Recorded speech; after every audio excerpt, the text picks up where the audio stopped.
السلام علیکم ورحمۃ اللہ وبرکاتہ۔ حضرات صحابہ اکرام رضی اللہ تعالی عنہم اجمعین کا ہر عمل حضور اکرم صلی اللہ علیہ وسلم کی سنت کے مطابق ہوتا تھا، اس لیے آپ صلی اللہ علیہ وسلم نے صحابہ کو جو تربیت دی، وہ اس تربیت کو لے کر صحابہ اکرام پورے عالم میں پھرے اور پورے عالم میں اس تربیت کو پھیلایا۔ حضور صلی اللہ علیہ وسلم کا ایک ایک عمل، ایک ایک سنت ساتوں زمینوں اور آسمان سے قیمتی ہے۔ سب سے بڑا عمل جو صحابہ اکرام نے کیا وہ حضور کے پیغام کو اور اللہ رب العزت کے پیغام کو یعنی قرآن کو پوری دنیا میں پھیلایا۔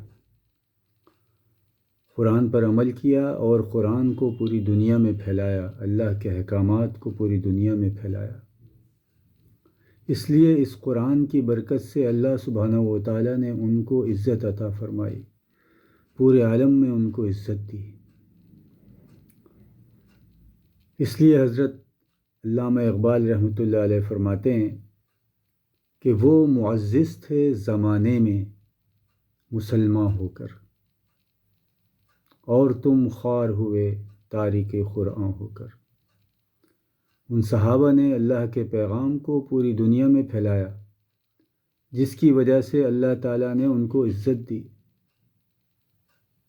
اور پوری دنیا پر، بلکہ یوں کہیں کہ حضرات صحابہ اکرام رضی اللہ عنہم اجمعین حضور صلی اللہ علیہ وسلم کے زمانے کے بعد بہت کم عرصے میں، یعنی فتح مکہ کے بعد، حضور صلی اللہ علیہ وسلم کے وصال کے بعد بہت کم عرصہ، یعنی 2.5 سال کا عرصہ تقریباً حضرت ابوبکر صدیق رضی اللہ تعالیٰ عنہ کا، اور اس کے بعد حضرت عمر کا کوئی 11 سال کا خلافت کا زمانہ، پھر حضرت عثمان کا زمانہ، پھر حضرت علی کا زمانہ کوئی 10 سال کا، یعنی بہت کم عرصے میں حضرات صحابہ اکرام دنیا کے 3 بر اعظموں میں پھیل گئے: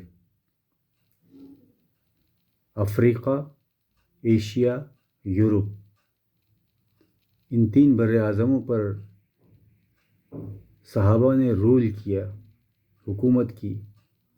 حضرت عمر رضی اللہ تعالیٰ عنہ کے زمانے میں 22 لاکھ مربع میل، یعنی 2.2 ملین اسکوائر مائل پر مسلمانوں کی حکومت تھی، اور 700 سال تک مسلمانوں نے حکومت کی یورپ کے اوپر۔ یہی وجہ تھی کہ فرمایا علامہ اقبال نے کہ وہ معزز تھے زمانے میں مسلمان ہو کر، اور تم خوار ہوئے تارک قرآن ہو کر۔ ہماری ذلت اور رسوائی کی وجہ صرف اور صرف یہی ہے کہ ہم نے نہ قرآن کو پڑھا، نہ قرآن پہ عمل کیا، اور نہ قرآن کو پھیلایا۔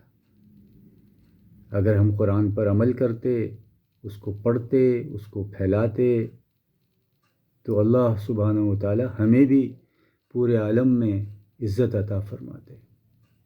اللہ تعالی ہم سب کو سننے اور سمجھنے کی توفیق عطا فرمائے اور عمل کرنے کی توفیق عطا فرمائے۔ والسلام علیکم ورحمۃ اللہ وبرکاتہ۔